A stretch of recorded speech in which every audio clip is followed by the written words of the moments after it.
Brainerd, what's going on here? Oh, we've all been there. Emptying the crime scene that is the back of the fridge. What's that, year-old yogurt? Yeah, no thank you.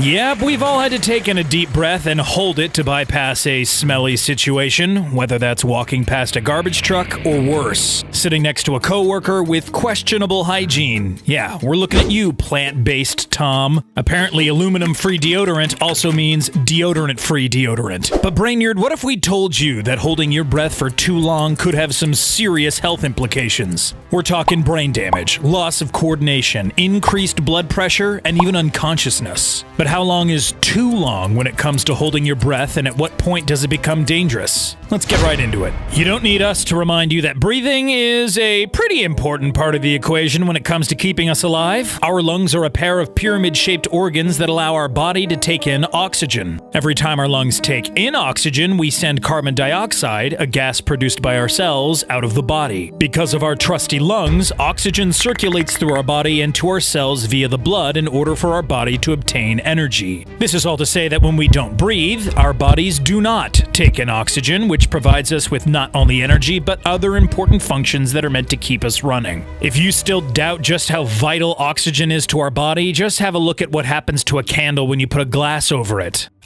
Stay away from the open flame though, Brainerd. Like our bodies, the fire from the candle also uses oxygen, which converts it into energy, or in this case, heat. When you place a glass over the entire candle, it cuts off its oxygen, and sure enough, the flame slowly dwindles until it's completely out. So just like how the fire withers away with no energy to produce heat without oxygen, our muscles, tissues, and organs will also be unable to produce results for our bodies when we hold our breath for extended periods of time. So just how long can we hold our breath, without it causing us bodily harm? Well, in short, it depends who you're asking. The average healthy person can hold their breath from anywhere between 30 seconds to 2 minutes. Any duration of time after that is most likely due to practice, training, and even where they hold their breath. Take our friend here, the deep-sea diver. They can hold their breath twice as long underwater than they can on land. But how? These professionals develop a few tactics to train the body to adapt to these unnatural conditions, one of which includes the diving reflex. This training teaches the body to slow down its heart rate and metabolism in order to conserve oxygen and energy when submerged in water. Not only that, but a common technique used amongst divers is hyperventilation, which allows a great intake of pure oxygen before submerging themselves in water. This way, even though they aren't actively breathing, their body still stores a certain amount of oxygen to last until they resurface. This is how some pretty famous world record attempts have occurred. Take the Guinness Book of World Record holder who used the hyperventilating technique to successfully hold his breath underwater for 22 minutes and 22 seconds. Or the American magician David Blaine, who famously held his breath for 17 minutes on the Oprah Winfrey Show. But if you ever thought that either the famous German diver or the magician were actively swimming in a giant pool to achieve this record, you'd be wrong. Both were holding their breath underwater without moving, which is referred to as static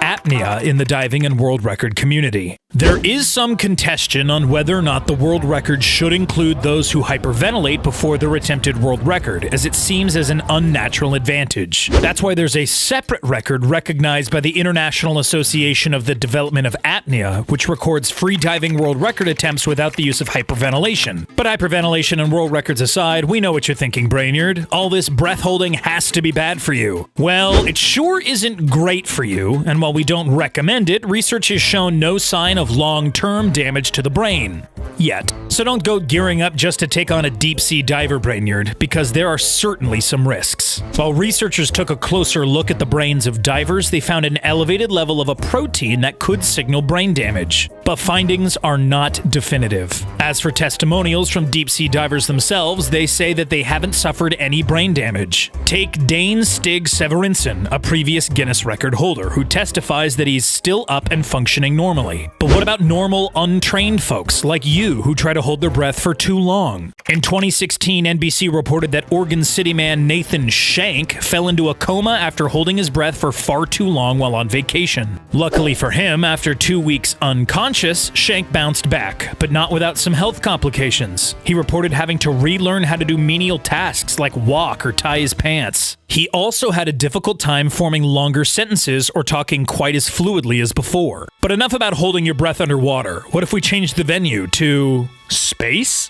What happens when you hold your breath in the great unknown? Well, in short, while you could absolutely take a big breath of air and jump out of an airlock into space, don't. The vacuum of space is so strong that it'll pull the oxygen from your lungs and completely rupture them. In addition to the air being sucked out of you, I know, this all sounds lovely, the rest of the oxygen in your body will continue to expand like a balloon. But don't worry, you won't explode since your skin is elastic enough to hold you together. But before you can catch a glimpse of balloon self in the mirror, you'll most likely pass out after just 15 seconds. Then shortly after that, you'd likely die from asphyxiation, which is a fancy way of saying you'd suffocate from an oxygen deprivation. Yeah, we probably would not recommend space travel without a spacesuit for you anytime soon. So there go your space traveling dreams, Brainerd. Looks like you will have to settle for the cubicle next to good old Tom with the questionable BO. On second thought, unconsciousness may be a better reality than having to sit next to him. Smell you later. Don't forget to like this video and subscribe to our channel for more videos on the queries of the human body.